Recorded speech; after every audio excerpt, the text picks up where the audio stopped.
Bueno, veremos ahora como última parte de este primer acercamiento a la lógica material, la tectónica, en relación al comportamiento ante los esfuerzos. Ya vimos la tectónica como una lógica relacionada al modo de concebir la arquitectura, como la correspondencia entre proyecto y cultura, expresión de estructura constructiva apoyada en la verosimilitud y adecuación de la técnica al contexto, en términos de ética tectónica, como nos decía Miranda en su texto de 2011, y como estrategia del proyecto, y ahora por último, como posibilidad técnica. Más específicamente, vamos a ver ahora como parte entonces de las posibilidades técnicas de lo material eh, a las estructuras resistentes en relación a los esfuerzos mecánicos. Vemos en la imagen los laboratorios Richards en el campus de la Universidad de Filadelfia en Pensilvania, en Estados Unidos, obra de Louis Kahn del año 1957, donde como volvemos a ver en este arquitecto se observa la correspondencia estrecha entre lógica proyectual y lógica material, que constituyen una adecuación al contexto cultural, de hecho, una voluntad de mejora en el uso de la técnica. Vemos cómo el proyecto se resuelve a partir de elementos estructurales prefabricados en taller, se ve en la figura arriba a la izquierda, estos elementos que se ensamblan en obra, pero han sido fabricados en condiciones en taller, digamos, donde se logra mayor precisión, mayor velocidad. Eh,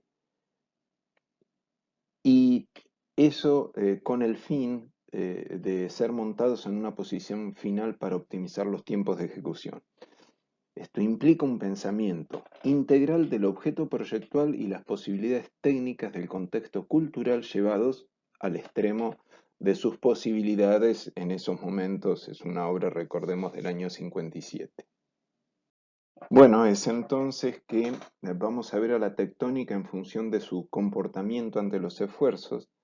Estos esfuerzos son de estabilidad, que permanezca en su lugar, de transmisión de cargas y tensiones, esto es, las cargas de servicio a las cuales es sometido el edificio deben ser transmitidas hasta el terreno, y las deformaciones aceptables, esto es, que todos los elementos estructurales que constituyen la estructura como sistema deben conservar su forma y desformarse de una manera aceptable para no originar eh, patologías, para no originar percepciones de esa deformación que no son compatibles con el uso.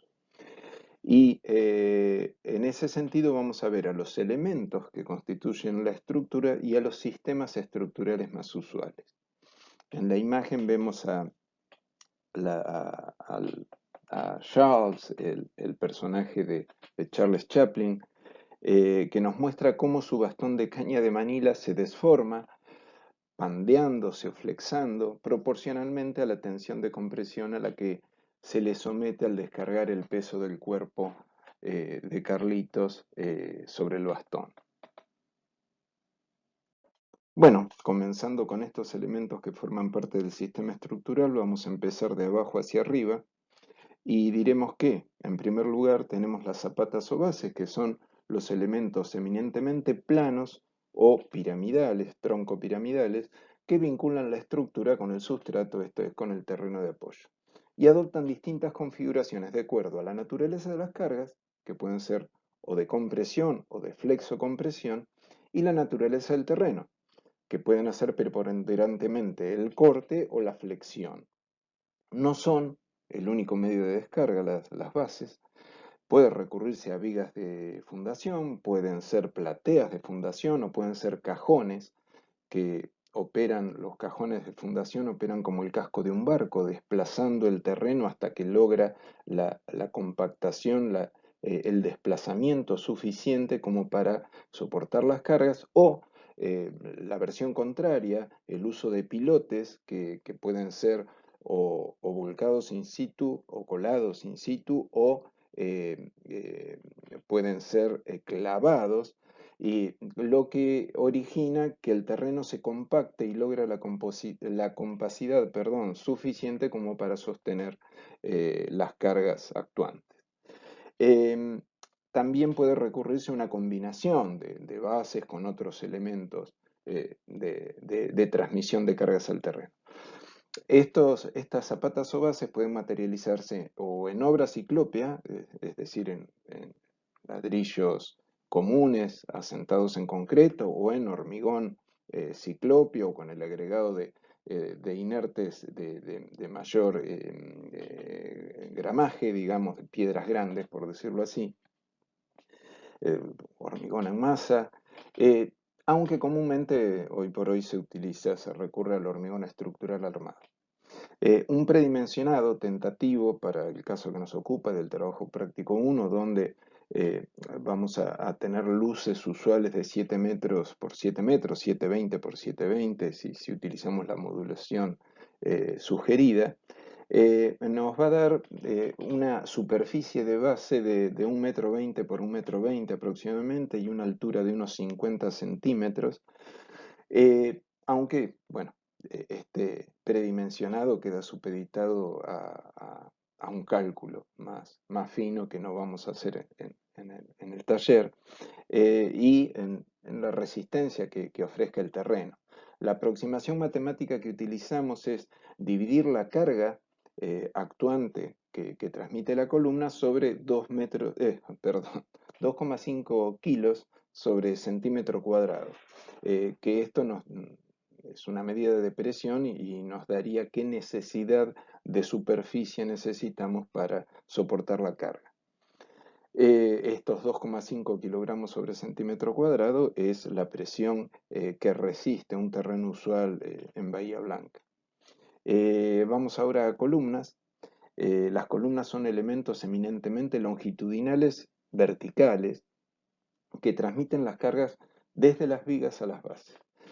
Como en el caso de las bases, adoptan su configuración relacionándola a los esfuerzos, que pueden ser de flexo-compresión, de compresión con flexión o de flexo-tracción. En el caso de aporticamientos, estas columnas entonces trabajan como vigas verticales o marcos estructurales de acuerdo al sistema estructural adoptado. Usualmente se materializan en perfilería de acero, perfiles normales, en madera o en hormigón armado. Para las solicitaciones de un proyecto como el del trabajo práctico, que ya dijimos que las luces van a ser del orden de los 720 metros, el predimensionado usual para las columnas a compresión con pandeo, es decir, con flexión y compresión, ejecutadas en hormigón, nos puede dar una escuadrilla de aproximadamente 50 centímetros por 50 centímetros, o en el caso de utilizar una escuadrilla rectangular de 30 por 70 centímetros aproximadamente. En el caso de utilizar una columna cilíndrica, esta va a tener un diámetro aproximado de unos 60 centímetros. Estamos pensando en alturas de 4,50 m de entrepiso aproximadamente. En el caso de recurrir a perfilería, vamos a utilizar perfiles normales U de 300 milímetros de alto, soldados por el alma para lograr la inercia, la resistencia necesaria. También esto depende de la naturaleza de los esfuerzos. La aproximación matemática, en el caso de emplear hormigón, es de dividir la carga que transmite la columna sobre 80 kilos sobre centímetro cuadrado en el caso de compresión y de 30 kilos sobre centímetro cuadrado en el caso de compresión con flexión o flexocompresión. Como se ve, la flexión, la flexocompresión, el pandeo, disminuye mucho la posibilidad de carga de la columna. En el caso de utilizar perfiles normales, se divide la carga de la columna sobre 125 kilos sobre centímetro cuadrado para obtener el área necesaria del perfil. Después hay que ir a una tabla de perfiles para, en base a los centímetros cuadrados que necesito de superficie de perfil, poder ir al número de perfil que necesito, ¿no? Perdón, la repetición. Bueno, continuando con los elementos que constituyen, que forman parte del sistema estructural, vamos a ir ahora al caso de las vigas, que son Los elementos que transmiten las cargas desde las losas, las cargas activas, son elementos preponderantemente lineales y horizontales que transmiten las cargas a las columnas y estas a las bases. Pueden estar materializadas en hormigón, en metal o en madera, y los esfuerzos preponderantes ante la acción de las cargas son de flexión, que se hace máxima en el centro del tramo, de acuerdo esto a la composición, al esquema de cargas a la cual está sometida, y de corte llegando al apoyo. Usualmente un predimensionado de una viga, en el caso de estar simplemente apoyadas en los apoyos, eh, es de 1/10 de la luz. Esto es, para una luz de 7 metros 20, como las que sería usual en el trabajo práctico, tenemos entre 70 y 90 centímetros de altura. Y en el caso de estar empotradas, la altura disminuye de 1/10, para el caso de las simplemente apoyadas, a 1/12 o 1/14 de la altura, con lo cual estaríamos en 55 o 60 centímetros en el caso de estos empotramientos. Eh, Esto comprende la altura de la losa, en el caso de tener un forjado, una losa de hormigón, la altura de la viga comprende también el espesor de la losa. En el caso de utilizar perfilería, perfiles normales, se recurre a dos perfiles UPN, en este caso soldados por el ala y dispuestos uno a compresión y otro a tracción, uno arriba y otro abajo, para lograr una mayor altura que va a ser equivalente también a unos 70 centímetros de altura todo el paquete estructural. También tenemos retículas como un cuarto elemento estructural que pueden estar armadas en metálica o en madera usualmente y pueden ser de 2 o 3 dimensiones. La retícula en 2 dimensiones son las usuales cerchas cabriadas que conocemos en cualquier estructura metálica liviana. En el caso de algunas estaciones de servicio o estructuras por el estilo puede recurrirse en equipamientos como es en el caso de una terminal de ómnibus, que se necesitan grandes superficies techadas que sean livianas porque tienen mucha distancia entre apoyos, puede recurrirse a retículas tridimensionales. Bueno, estas retículas están resistiendo ya no flexión, sino tracción y compresión de las barras que arman la retícula, que constituyen la retícula. Usualmente las barras, en el caso de ser metálicas, van a tener una sección de 1/20 parte de su longitud. Es decir, que para una longitud en una retícula tridimensional, para una longitud de barra de 1 metro vamos a tener unos 5 centímetros de diámetro. Esto obviamente subordinado al carácter de los esfuerzos. Y la altura de las cerchas o de la retícula, del paquete estructural de la retícula, es usualmente de unos entre 60 y 90 centímetros para luces de entre 7 y 12 metros. Esto obviamente también supeditado a la naturaleza de las cargas a las cuales está sometido. La principal ventaja que tiene una estructura metálica de este tipo no es tanto la disminución de la dimensión de la altura de la sección del paquete estructural, sino está relacionado más con un mucho menor peso y la velocidad de montaje de la estructura. Continuando con la lectura de estos elementos que constituyen los sistemas estructurales, vamos a tener tensores y arcos. El tensor que va a estar soportando esfuerzos de tracción, como puede ser en el caso de un puente colgante, o los arcos que resisten exclusivamente compresión. Bueno, continuando con estos elementos estructurales, vamos a ir ahora al caso de las losas macizas, que usualmente son de hormigón armado y cuyo predimensionado es de alrededor de 1/20 a 1/24 de la luz.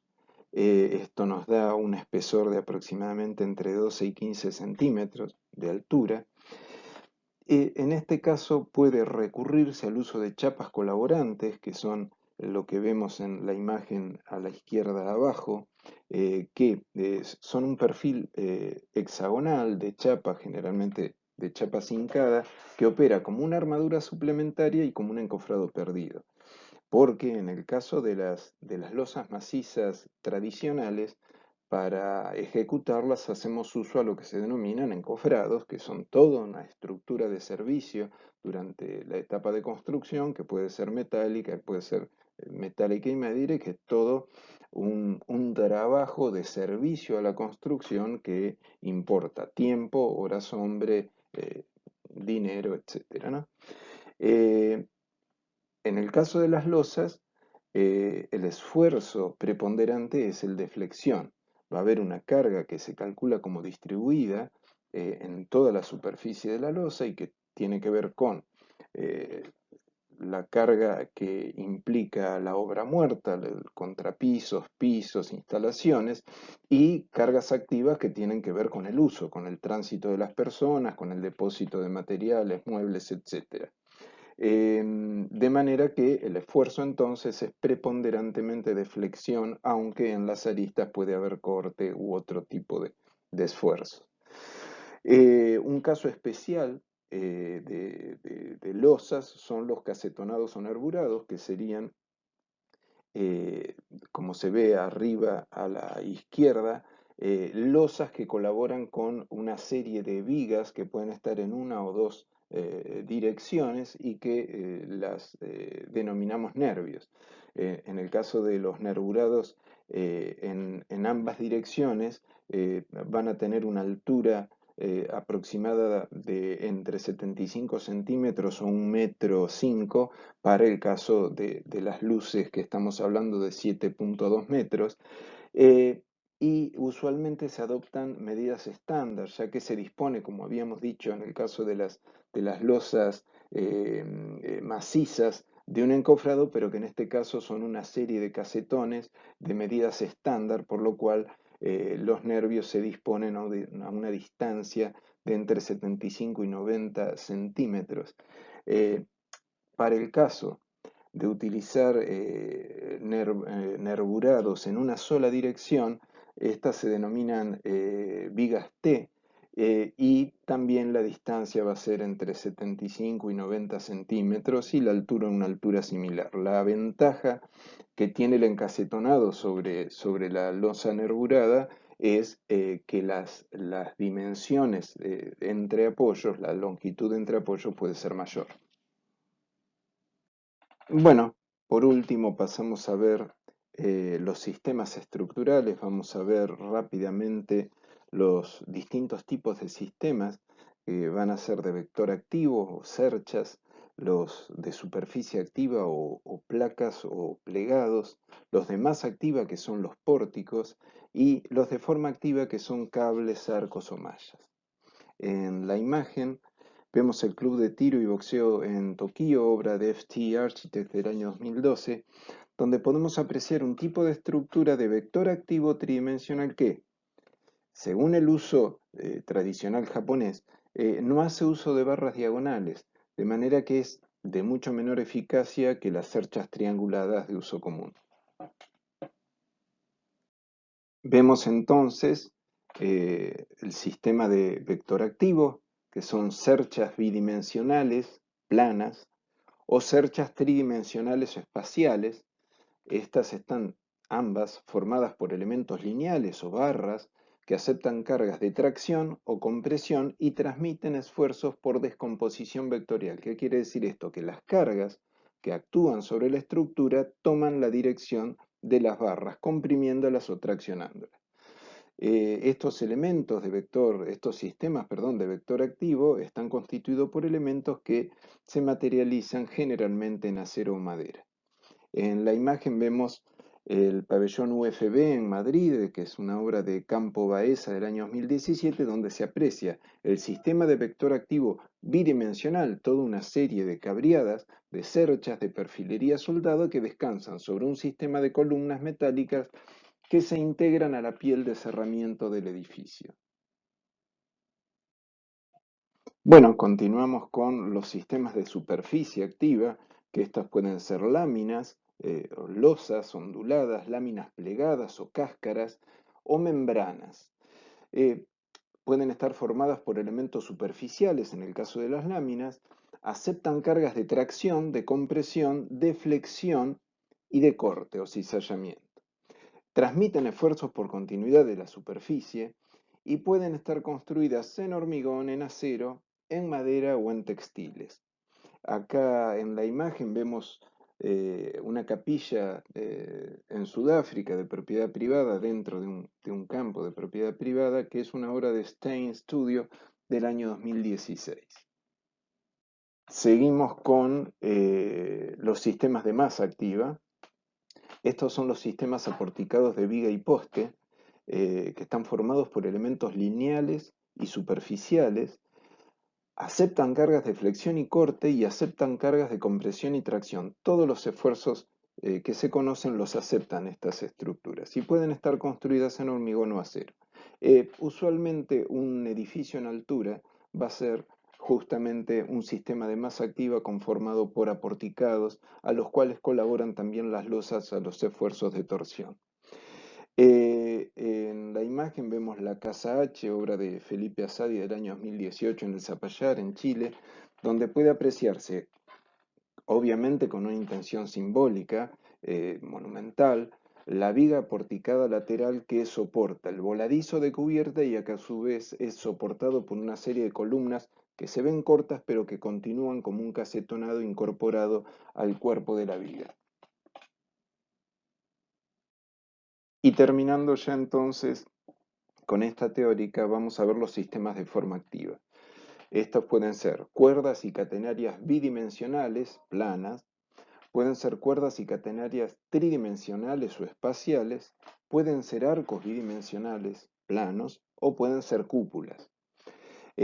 Estos sistemas de forma activa admiten esfuerzos de tracción o de compresión y no resisten en ningún caso flexión. Pueden estar construidas en hormigón, en acero o en madera. En el caso de las cuerdas y catenarias bidimensionales o planas, tenemos el ejemplo de los puentes colgantes. En el caso de las cúpulas, infinidad de estructuras históricas, como veíamos sin ir más lejos el Panteón de Roma en partes anteriores de la teórica. Y en este caso, en la imagen, vemos el Gimnasio Nacional Yoyogi, obra de Tange del año 1964, donde podemos apreciar el sistema de cuerdas tridimensional en acero que conforman tanto la estructura de sostén como los elementos secundarios de cubierta en un sistema integrado que trabaja los esfuerzos de tracción.